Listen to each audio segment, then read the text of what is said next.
Good evening and welcome to the 26th episode of Leadership Conversations in the Development Sector. The social impact sector is full of passionate leaders with innovative outlooks on the world's greatest problems. Our leadership conversations focus on the unique insights offered by these leaders as they share their experiences and move the development sector forward. Our host, GoBarefoot, is an interactive web portal dedicated to the social sector. It brings together individuals, NGOs, NPOs, and the CSR arms of organizations with the mandate of creating a one-stop information website for both networking and knowledge sharing. We are supported by Catalyst, an NGO which has been preparing young women for leadership roles to create equality in opportunities and bridge the gender gap. Also, we are supported by Third Sector Partners, India's only executive search firm exclusively for the development sector. Our guest today is one of the leading lights in the development sector.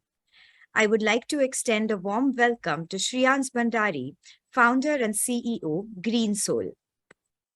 Shriyans is an Hi. Wonderful being here. Same here. So Shriyans,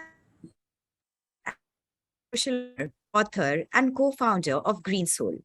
He has done Bachelor of Management Studies in Finance from Hind College, Mumbai, and MSM Entrepreneurial Leadership from Babson College, Franklin W. Olin. Shriyans is an ardent marathon runner who ran in 85 long-distance races. He started as an athlete from Mumbai and ran hundreds of kilometers each year. And in the process, he went through several pairs of sports shoes. He noticed wasted sneakers that had no future life, just increasing the pollution. This passion gave him a unique business idea of recycling the used shoes. In 2015, Shriyans and his friend decided to recycle old footwear and founded Greensole. Greensole recycles the used shoes and molds them into new slippers. He is also the director and board member of Heritage Girls School. Mr. Bhandari is also a TEDx speaker. In conversation with Mr. Bhandari is Shital Kakkar Mehra, leadership expert and executive presence coach for CEOs. Shital has trained over 75,000 professionals across Asia and has personally coached over 1,000 CXOs in the past 2 decades. She has conducted workshops for diverse organizations across Asia and has been invited as a speaker by leading B schools and professional associations. She's a best-selling author, and her latest best-selling book, Executive Presence, The Poise Formula for Leadership, is India's first research-based formula on the leadership skills. Shital is an active philanthropist and a social entrepreneur. We welcome you, Shriyans, and I now hand it over to Shital. Thank you. Thank you, Anjali. Welcome, Shriyans. We are very excited to hear your views. And I'm going to start out with my first question, which is that you started your journey as a philanthropist in 2015 when you were in your early 20s. That's pretty young. Since then, of course, you have donated hundreds of thousands of pairs of shoes to underprivileged, and your startup Greensoles, of course, recycles used shoes, which is a phenomenal idea. You've also set up a center, which is very interesting, in Jharkhand with Tata Steel to train tribal women in recycling old footwear. So, a couple of things. First of all, although Anjali's introduction gave us a sneak peek into why you started this, but tell us a little bit more about your passion for this cause. And secondly, as a social entrepreneur, highlight a few challenges that you faced in the initial part of the journey. So yes, over to you. So we started when I was 19 years old. Even Ramesh, who's the co-founder, was of similar age. And at that time in 2015, I think social entrepreneurship and social cause wasn't, even CSR wasn't that prevalent.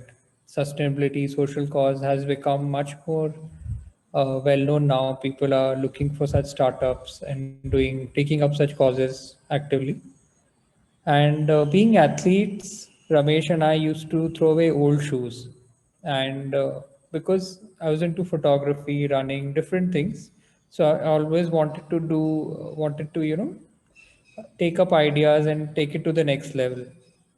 So as soon as I came up with this idea, I saw Ramesh who was trying to mend his shoes. So it stayed with me that, why are shoes, what is happening to shoes, what happens at the end of their life? Is someone taking care of this particular problem? So it stayed with me. And then I did research and found to my surprise that millions of shoes go to landfill while so many people don't have a pair of footwear. And in Africa and different countries, people even get infected by not wearing footwear. Through contamination, they get various diseases. Even in India, the situation is not much better.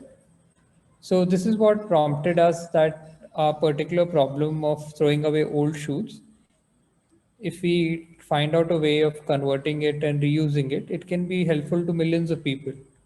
That's what really motivated us, and I'm glad that I was able to take that first step of converting this idea into a social enterprise. But at that time, we were just passionate about this idea and we just wanted to solve our own problem of not throwing away old shoes. Later on, we discovered that it can help so many people, and we are happy that we've been able to reach about 500,000 people who have got these shoes. And it's also half million people who 500,000 shoes would have ended up in landfills. So it's environment plus social cause. And about the skill center that you mentioned, that is our economic good vertical, which is we try and employ women from tribal locations into making these footwear. So we're targeting economic good by skill center, social good by donating footwear, and environmental good by recycling. So we're targeting these three. Super. So tell us a couple of challenges that you faced initially, like what, while it's a great idea, and of course you mentioned that you were trying to solve your problem of not throwing old shoes, but for our young entrepreneurs who would be our listeners in the audience, if you could highlight like what was initially one of the biggest challenges that you faced in making this model work? So we were very young in our, just 19 years old. So we didn't know about entrepreneurship, manufacturing, because recycling requires a setup where you can go, you can collect shoes. It requires a supply chain. It requires raw material. It requires a complete set of things which have to come together, and then only your process can work. Plus, you need a model where you can get funds and upcycle them. So we were Right. complete outsiders to this industry. So we didn't have any like funds to put into the venture. We didn't have any technical background. Even when we were recycling, people refused that we can't work on old shoes, that it is Hmm. against our religion. So we were facing a lot of hurdles, but being young people, we were like, okay, we have to make this work anyhow, and we didn't think of these things as challenges and just took it up as small problems which were stepping stones. So we got experts from Kolkata FDDI who could help us in this. We participated in startup competitions. At IIT Bombay, we won a competition which gave us about 3 lakhs and some other competitions. So at that time, it was a big amount. And once we got this prize money, we were like, now we have to utilize it into building this venture. So we solved our technical, financial, all these challenges. We sorted out our model also. We got corporates who could fund us under their CSR. Later on, we got retail. We went into recycling solutions for companies. But I think the initial phase is really challenging, where Yeah. but you have to overcome it and get started. Once you get started, then there's a lot of help which is available. But So getting much started passion.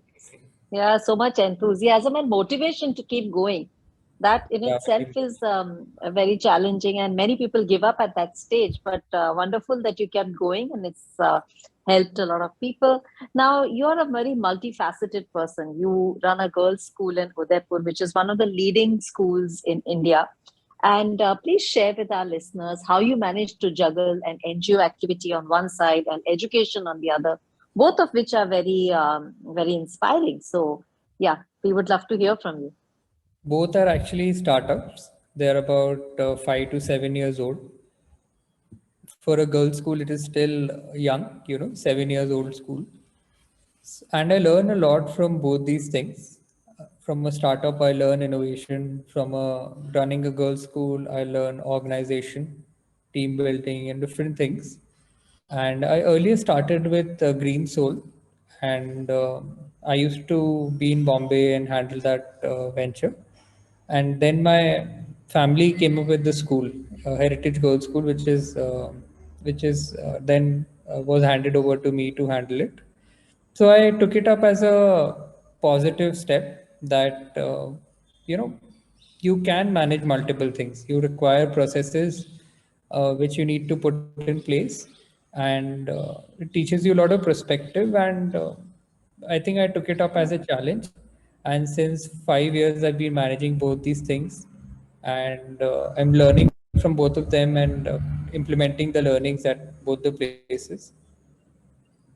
Wonderful. And yet you found time to write a book on the birds of Aravali. So clearly a multifaceted person. So tell us very quickly, what was the reason to, I know you're a photographer, but a photo essay on that subject. Just share with our audience. Sure. I've written another book after that on Okay. entrepreneurship. That was while running girls' school and Greensole. And regarding the first book, as I said, I like taking up things to the next level. So I was interested in photography. So instead of leaving it there, I went on and made a book. My father also inspired me that don't leave it at photographs, share it with people, make it into a format which can stay on for a long period of time. So that's what motivated me to writing this Birds of Aravali's, which is a coffee table book. And also, I learned a lot in that process. I learned about pricing. I learned about managing vendors, which would later help me in Greensole. So Superb. I think it's always good to take up challenges, especially when you are young. You can do a lot of things, Yeah. and yeah. Wonderful, superb. Now, my next question is connected to being an entrepreneur, and it's great that you've written a book on it. So, you as a young entrepreneur, what is the biggest risk that you took in your career, and what was your biggest learning from that risk that you took? I think being in Bombay and convincing my parents that I can do this startup. I practically don't have even 1 month's job experience. I've never worked under someone. I've directly the only work experience I have is with Green Soul and with Girls School. So that was the biggest challenge, but it has paid off because I was able to learn on the job.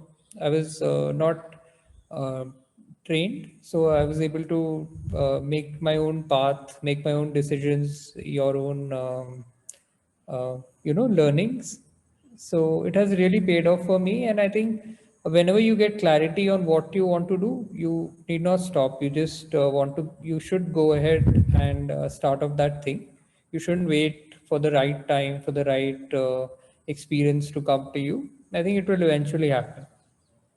So, you learn on the job, and as you go along, you keep solving the problems and bigger problems, smaller problems. But that's a Yeah. superb piece of advice from a young entrepreneur. Now, the interesting bit is that technology has played a game changer and we have seen especially during the pandemic. And yeah, it's changed the way we interact, the way we connect, the way we, do business. So, in your opinion, any insights you can give on technology, how it has played a great game changer for green souls, and how you have leveraged it to reach more people?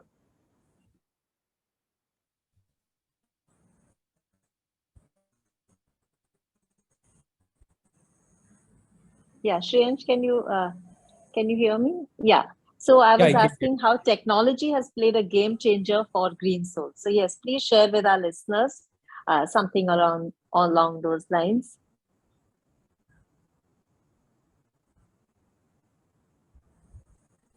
So we've been into recycling for 5 years now. And apart from footwear recycling, we were able to get into apparel recycling, then retail of sustainable footwear. So I think it's not, what has been key for us is not stopping at one place. We've always been innovating. We've always been into getting into different kind of innovation related to recycling. So I think innovation is quite key, enthusiasm, and a long-term vision. Superb. Mistakes, failures, learnings. Is it okay to make a mistake? Does the development sector actually have an ecosystem where mistakes can be made?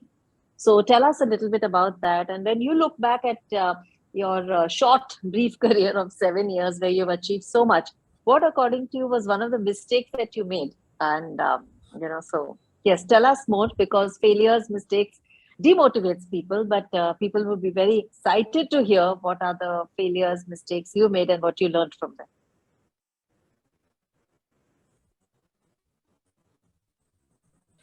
Definitely, at some points in time, we felt like quitting because we were not able to get even the basics right of how to upcycle a single pair. But it's because of the persistence that we kept going. We were able to get experts. We were able to do tie-ups, which taught us a lot about manufacturing, more than what we could ever learn. And in terms of mistakes, I think there's none I regret, and there's none that we couldn't learn from and get up. So I think that's the biggest learning that you know we've been very enthusiastic and we've not uh, taken any challenge as the full stop. So it's been only commas in our journey, which have Superb. led us till this stage. Wonderful. Nicely put.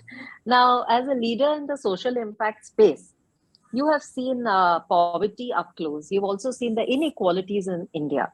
So please share your views on both these topics, because of the fact that you interact with people who actually cannot even afford a pair of shoes and for whom old recycled shoes is something that they get by.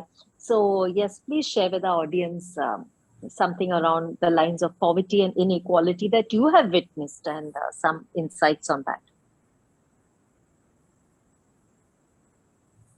Yes, we've been really lucky to go on ground and do donation drives. And we are also happy to make a tangible difference where we see students coming barefoot. And once they get a pair of footwear by evening, it makes a big difference in their life. And I think there is inequality in India. And, like you have a multi-story building, but few houses later, you have people who can't afford even the basics. So that is the condition in our country. So I think we should follow charity begins at home, where we should actually get on the ground and look around and help people. Only when Agree we with you. lend a helping hand. Yeah. Superb. Yeah, I agree with you completely. But also, donor profile has changed drastically. Now we have a lot of people who are very energetic, very motivated, who are very enthusiastic about charity, something that we didn't see a couple of decades ago. Of course, economic progress is a part of the reason that we are seeing this. But the fact is that mindset has also changed. Lots of young kids today talk about sustainability. We also hear words like young philanthropy, collaborative philanthropy. So tell us a little bit more about your views on these phrases that we keep hearing. Very much, because the startup culture is brewing in India. We have a lot of tech billionaires. We have, Shark Tank. We have a lot of young entrepreneurs who have crypto entrepreneurs who have become really rich, and they are getting into philanthropy. And apart from that, there's a lot of social enterprises also, which were not there 5 years back. And there's also mandatory CSR which government has implemented. So from the corporate side, from the young entrepreneur side, from the cultural side, I think from all these areas, there's a lot of focus on social entrepreneurship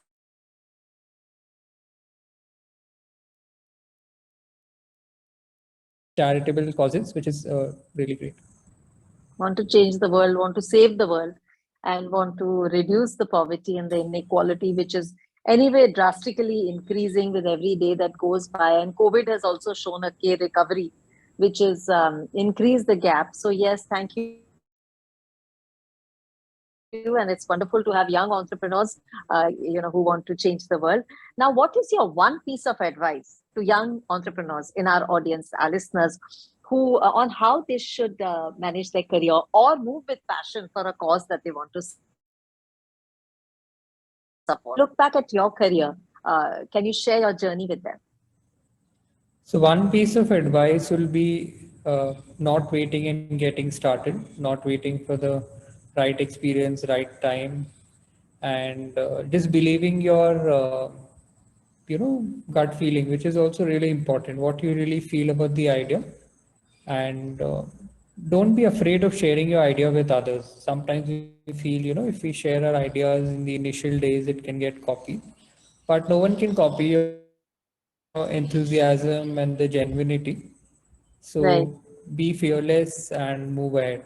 I think that's my Wonderful. uh, And also, I guess, collaborate, because piece of advice. you have a co-founder who's as passionate about the cause as you. So yes, I guess work together, share your ideas. Don't procrastinate. Don't wait to get started. Get started and then handle the challenges. Superb pieces of advice from you. Thank you so much, Shreyan. We have questions from the audience. So we have Adya from Third Sector Partners, who has a very interesting question. So could we have the spotlight on Adya, please?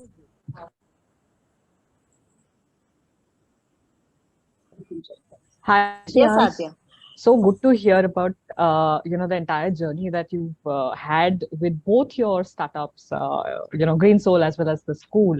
And I was wondering, recently there are a lot of companies and a lot of people, social entrepreneurs who've gotten into sustainability. Similarly, just wanted to know your thoughts about various organizations which are getting into sustainability, particularly in the footwear business. Could you also share some examples of companies who are into that, and what is the easiest for you to market it out? How do you market it to general public as well? So, like what happened in the automobile sector, the shift from diesel to electric. Similarly, in the footwear space and also FMCG, all places, packaging, manufacturing, everyone is moving into sustainability.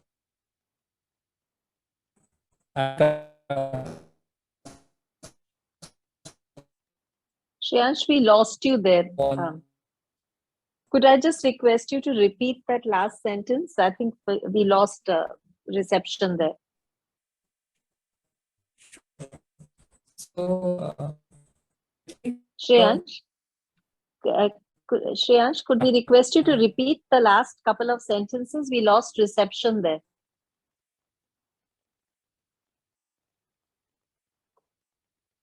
I guess he'll be back in a couple of seconds. Bandwidth is very good, yeah. Yeah.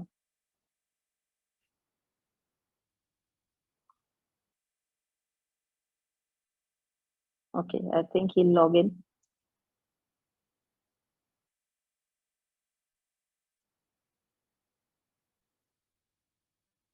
Sakshi?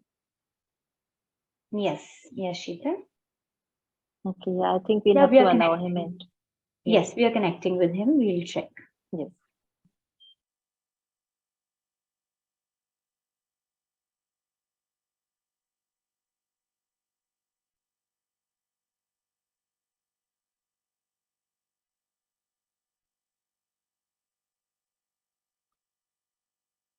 Yes, in the meantime, definitely a superb question, Adya, on sustainability. Yes, and how companies like even Adidas are today talking about sustainability in footwear. Yes, Shreyansh, welcome back. We were just discussing how even global giants are talking about sustainability in footwear. So yes, over to you. Very much. I think even we have partnered with Adidas they actually recycle about 40,000 pairs with us annually. So all these defects, rejects, instead of discarding them, it comes back to us, recycled and then donated to children in need. So they're able to fulfill, environment plus social good. And I think, like I was saying earlier, like the shift which has happened from diesel to electric, similarly in the footwear space, FMCG, manufacturing, or everyone wants to move into sustainability. And even the customers are demanding it as a feel good factor now, but later I'm sure they'll even understand, everyone will start understanding the importance. The government also wants it. So overall, the shift is bound to happen sooner or later. Everything, uh, next 10 years, we'll discard anything which is not sustainable. So there's a big change which is about to happen. And we are happy to be in a space which is, we are into sustainability and social cause. So this is going to trend in the next 10 years also, I think. And a lot of people are joining hands, corporates, there's a lot of help available. And in footwear sustainability, we've seen startups who are making footwear out of polythenes. We've seen brands like different brands which are making footwear from tires. Tires, There yes. are brands which are like, even if we talk about Greensole, we are making footwear out of shoelaces, wine cork. We are using like cactus leather, Okay. bio-based PU. Even in the soles, we are using a mix of wood and different granules. So we are trying to achieve 70-80% sustainability in our footwear. And soon we aim to become, we even aim to make a footwear which is biodegradable, Oh, so made out wow. of a single material, and you can use it, and then if you put it in your backyard, it's gone in 15 days. So we do plan to Superb. achieve it at some point in time. It's an ambitious goal, Lovely. but Yes. either, if there's a shoe, either we upcycle it or we make it biodegradable. So that will be a goal Correct. maybe by 2025 or 2028 maybe. Sounds phenomenal, wonderful. We look forward to that. And we have a final question Thank you. from Thank you, Shriyans. yeah. We have a final question from Saranga. So could we have the spotlight on Saranga, please?